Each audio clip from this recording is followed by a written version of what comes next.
Welcome to the 44th edition of the THELMA Tapes, the Living Memory Association podcast. This edition is a pick and mix of various stories from our archives, related by nothing more than their unique glimpses into the past.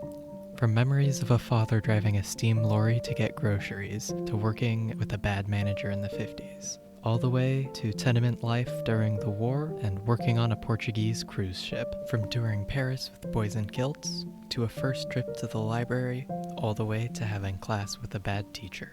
Back in time we go. First of all, he was a carter. Right. With J&J Todd's, a provision merchant. Then he was sent to, I think it was Kirkcaldy, to learn to drive. And apparently he was brilliant. Right. And he came back. And he had, first of all, he had a big steamer thing that he had put coal in. Steam lorry? Yeah. Correct. Because I can remember they were in Elm Street, I think.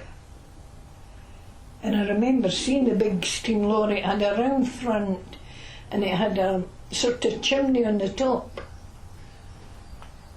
Now that'd be hard work because he'd have to fuel the lorry and he had to deliver the goods. Yeah. And in the summer, when he got his other lorry, he had a Daimler, which was a big old thing. In the summer holidays, he took us every day, my brother and I, round the borders, and we used to get apple pies and sweeties and various things for the grocers. We'd carry the wee things in. I was always best salesman, top seller, and started off with bins. But I moved to Grants, and I couldn't believe it, because I had notices everywhere, 1, 2 and 3 years hire purchase. Because you imagine somebody taking on 3 years. And right enough, it was normal, And I started off, and most people say for 2 years that was it. And then a woman she says, well, it's only £100, and it seemed just silly to pay all that money, pay higher purchase. So I think I'd take it on a year. Anyway, she talked herself out of it and thought, I'll take it on a year. Right. So I thought, I never had a year before. So anyway, I got to fill up the form, sent upstairs. I went for a break, and when I came back down, the guy said, Davy Wright, with the manager, said, he's flaming mad at you. He said, go upstairs. So I thought I must have made a mistake on the form or something. Yeah. So I went up, said, what is it then? It says that. And I looked at the form. It says, you've got that made out for a year. I said, that's what the customer wanted. Who cares what the customer wants? Says there's a year's interest of no use to Grants. We expect you to get 2 or 3 years. And they went on about this. But I thought, that's what's written up in there. Yeah, that's right, 1, 2, 3 years. Yeah. So she wanted the years, so and so now, get out of here. He says, let's have no more of that. Oh, for goodness sake. Aye, that's the way he spoke, because he was a rough guy who was some stupid wee job he did at one time, and they made him manager. Oh, right. And anyway, so that was that. So I thought, right, I'm getting out of this lot. It was a Portuguese cruise ship. We done 2 actually. The first one, it was in John Brown's yard. We done that. My brother and I, one of my young brothers, we done that, and it was that was another thing when the first one we went, it was at Patria. It was a cruise ship, but Portuguese, and they wanted a chapel on the church, right, on the ship. on the ship. Yeah. So we were experts in church work for Buy Bank. That was our line. So we went there and we had mock pillars and mock, everything mock, So when we went, my brother and I arrived with a lorry, and we said, how do you get up to the ship? Oh, right. So we asked the boy, we says, how do you get your material up onto the boat? He says, is that, you going to that one? I said, that's the part. He says, ah. He says, you've got to get the cran man. He says, the only thing is you need to tip him. Or you'll be there all day. So we tipped him and we got our stuff on. And when we went to where the church was going to be, it was just bulkheads, you know, yeah. just steel all around. Yeah. So, but it was pitch black. So there was a boy working in a cabin, a joiner working in a cabin for a long. So I says, how do you get lights in here? He says, you've got to go to the temporary light man. He says, but you need to tip him. Everything. So we got to that. So we marked out where we wanted our doors through the steel and that, brother and I, and we wanted to cut it, you know. Mm-hmm. And that's where we get the man that cut the door. It was another tip. Oh dear.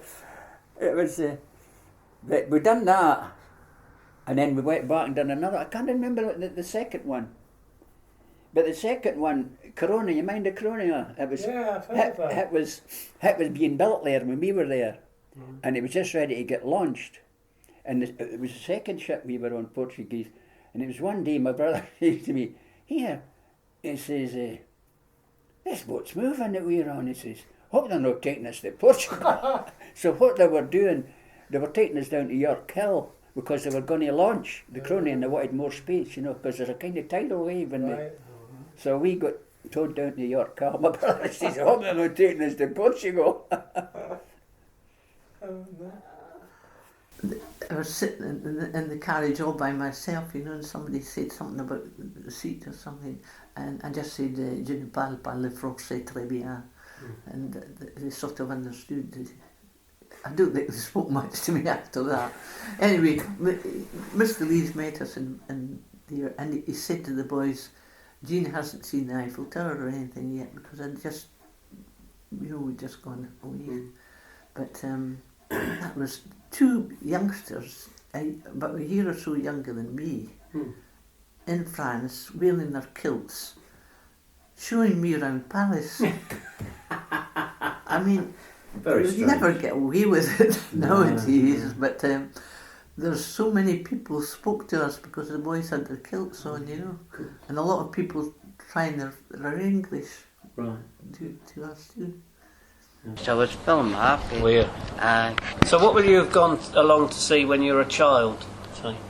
Oh, well, I'll tell you.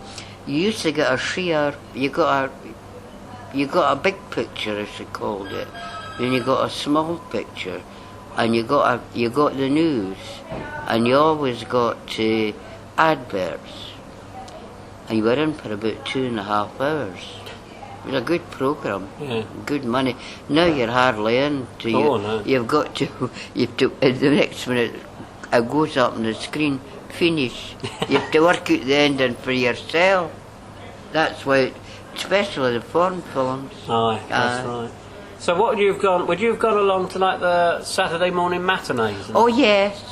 When I was a kid, I went to when I was at school, we went to the La Scala at Surgeon's Hall, and there was another one called the Salisbury, and that was in Clark Street, and that was before the new Victoria was built. And you went in there in the morning, and it was only tuppence. And you got cartoons in that. You never got a picture. It was all cartoons because we were children. Right. So you'd gone on with all your pals. Aye, that's right. Aye. But you had to stand outside because sometimes they weren't open by the time you went along, and you had to wait till the doors opened, as you would say. And then you went inside, and there was just a small cash desk, and one at a time could only get in to pay and get your ticket, because it was just a small box, and the cashier was behind, and you put your money through, and then she gave you your ticket. Then you went into the picture house, and you always had an usherette, and they showed you to what seat you were sitting in. So was it very noisy if they were all children? No, not really, because we were all keen to see the films. Because I was brought up by parents who believed in education. And I was lucky enough to be clever. That's not me. I just inherited that ability. So marrying the two together meant I really had a good start in life. Yeah. We never had any money. No. But we were always loved, and we were always encouraged to learn. Yeah. And I can remember like going to the library for the first time, and Leith like walked along. It's 7th birthday. That's when you get a ticket, and I was along there in the morning, and I got 3 books. Wow. Yeah. One was about Scott of the Antarctic because my mother liked Scott of the Antarctic. Oh. Another one was about a collie, and I can't remember what the third one was. But so I read them in the morning, went back for more in the afternoon, and I said, "You can't do that." So I just had to wait to the next day. No. But I was, a very avid reader. Yeah. Very avid reader. I was at top of the class. I can bring a certificate down and show you if you like. I was top of the class when I was 1952-53. And I got the Bible prize. 52 and 53. And then, you shift up a class all the time. I shifted up a class. There was a new teacher came, a Mr. Rutherford, that should be noted for his family to think what they like of him. Mr. Rutherford, and a new headmaster, a Mr. Miller. Yeah. Mr. Miller was a headmaster that never come out the headmaster's room. And Mr. Rutherford considered himself to be the assistant headmaster. He took it upon himself. Yeah. And when you're a boy, you like to do things. All he had the young boys doing in the class was polish his briefcase, polish his golf bags, sand the desks, polish the desks, everything except education. And he took that class till I left the school. That was like 3 years, or no education. I got no education with this man at all. I loved what he had us doing, because when you're a boy, you like that. Yeah. Go and help the Johnny shovel coal, it's all.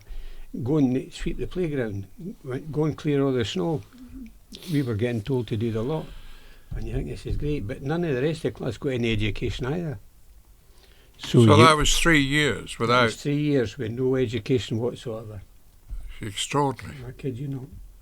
And you'd been top of the class. And that was the top of the class. But I often think, why did my mother no say, something wrong here, go along and see about it, But the headmaster let him do what he liked. They both come from the same school, Portobello School.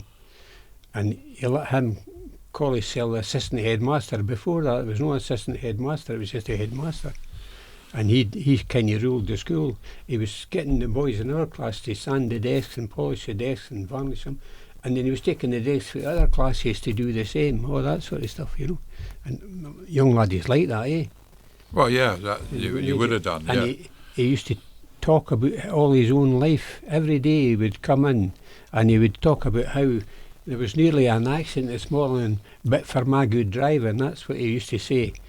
And I remember him saying to us, when this wee bridge at Duddenson Road, west it must have been, he said, this wee bridge, he says, you know how you zigzag to get up the hill? And even when I was a wee boy, and I think, no, why would you zigzag to get up the hill? But it was somebody else's fault. He nearly had an accident, and then he would tell us all about his family, what his wee girls, and how they had this doll's house in the garden. It was a big, and he would start to draw it on the board, and nothing to do with education.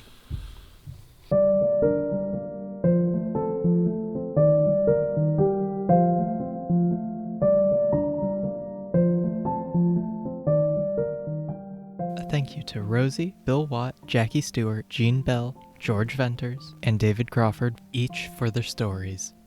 If you have a story you'd like to share, please stop in to see us at the Wee Museum of Memory on the 2nd floor of Ocean Terminal in Leith. You can also visit our Facebook to keep up with our regular events. Or you can check out our YouTube to view photos, videos, podcasts, and more, either of which you can find by simply searching the Living Memory Association. You can find links, information, and over 3,000 photos hosted in conjunction with Edinburgh Collected on our website at www.livingmemory.org.uk.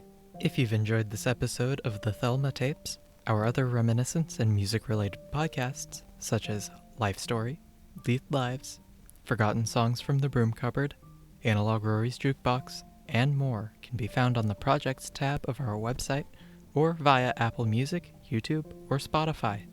Until next time, thanks for listening.